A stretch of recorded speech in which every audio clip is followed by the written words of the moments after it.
All right, so this is still section 2.5, Math 146. This will be video 2. And as I stated at the end of the other one, we're probably not going to do the entire problem out. These are very algebraically intensive, but I want to at least make sure you see some things so you get started in the right direction. So let's say that we have a problem that is asking us to maximize the area of a window. This is actually something, this is kind of a common thing. It's called a Norman window, where basically the bottom part of the window is a rectangle. And then the top part of the rectangle is basically semicircular in nature. So your window kind of looks something like that. Now, if you can just, picture a picture on it or stained glass or whatever. You're trying to maximize this area. But what you need to know is that the bottom, and I'm going to dash this, the bottom is a rectangle.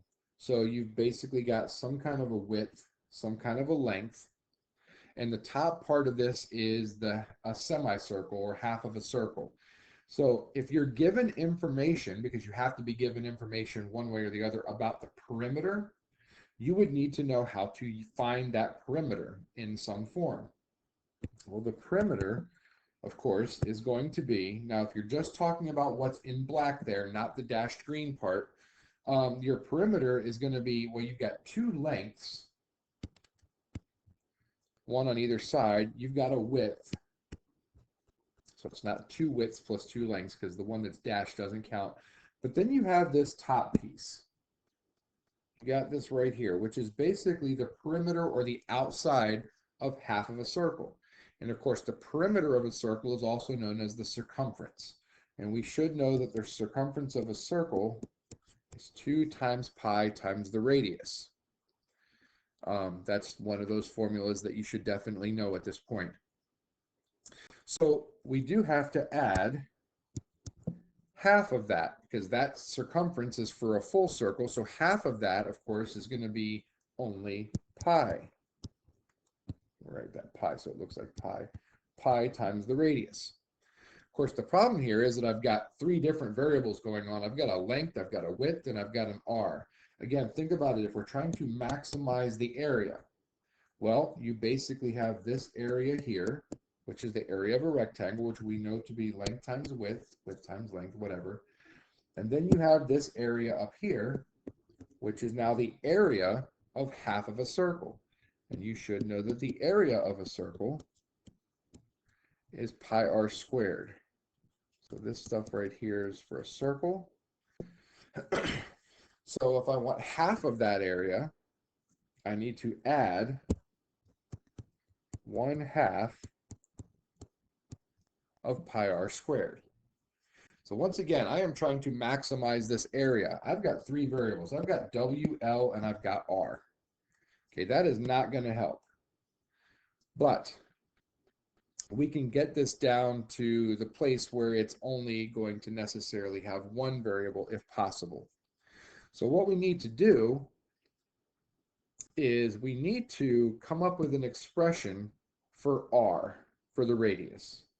And if you remember, a radius is defined to be the distance from the center of a circle out to its edge. The distance from the center of the circle out to its edge. That's the radius. This is also the radius. That's the radius. But none of those pieces help. The one that does help is knowing that distance right here. So that's the radius. But if you look at it, that radius is really half of the width of the bottom rectangle. So what we can say is that the radius is 1/2 of the width. Well, that gives me now an expression that I can plug into R. So I can replace the R here with 1/2 of W. Now we've got the area expression down to just W and L. And when I replace the perimeter with the same thing, 2L plus W plus pi times 1/2, so 1/2 W, if I were to know a number, and I'm not going to plug a number in there because this is just made up off the top of my head, if I were to plug a number in for P, like 40 or 60 or whatever the perimeter is, I could then take this expression and I could solve it either for W or for L and then plug it in to the W or L that's left here, and now we're down to one variable. Again, a problem like this can be very algebraically intensive. It's going to be a lot of algebraic work. But you can see that if you do that, you're going to end up with a nice quadratic equation, which then you could use to maximize the area. Again, so that is something that you might see. All right, so the second thing we're going to talk about is, and this is also a very common thing, let's say that you're given a sheet of cardboard or metal or whatever it is, some kind of a sheet. Usually it's rectangular. Rectangular does not necessarily mean square, but of course it could be a square depending on how it's defined. And a lot of times what they ask you to do is they're going to want you to create a three-dimensional box of some kind. What they tell you to do is they tell you to cut a square out of each corner. So if you're going to cut a square out of each corner, it'll look something like this. And then what they're going to tell you to do is that once you take these squares out, so you're removing this section, they're going to tell you to fold up the remaining sides. And if you fold up the remaining sides, it basically has the look of a box. Oops, that was horrible. So it would look something like this, three-dimensionally, where the top of the box would basically be open, but like this piece right here represents that side if it was folded up. This piece right here represents this side if it was folded up. And of course, right down here is the bottom of this thing that's underneath of the box. So hopefully that gives you somewhat of a visual there. And they're usually going to tell you that the size of the cut is what you don't know.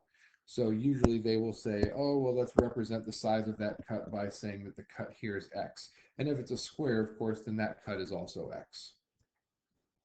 So you could use this to find the volume of the box, maximizing the volume of a box.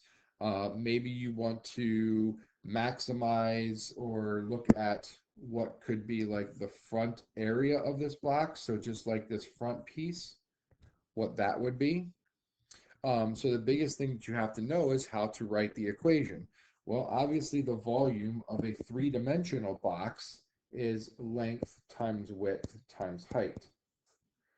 And of course, we know the area of the front of that thing would just be a length times the height or length times the width, depending on how you did it. The biggest thing to know is that here, because that cut is X and you fold it up, that is the height of the box when it's folded up. And then you have some kind of a length and you have some kind of a width of your box right here. So again, those things can be used in order to aid you. I'm not going through an entire process of this, but if you use the fact that X is the size of the cut, as long as they give you, and they have to give you, the something about the dimensions of your sheet of, like I said, sheet of paper or sheet of cardboard or metal or whatever it is, they have to give you something so that you know what the original length here of this whole thing was before it's cut. Then you'll be able to figure it out.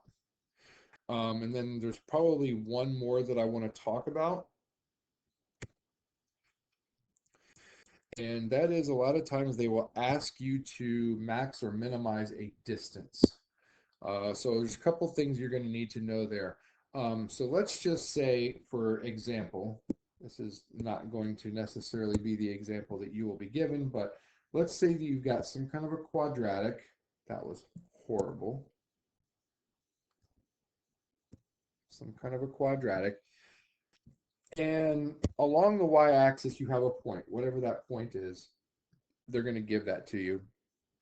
And they want you to max or minimize the distance to the quadratic? Well, obviously I could draw a line from here down to here. That is most likely not the shortest distance from that point to the quadratic. It could be that the shortest distance is here.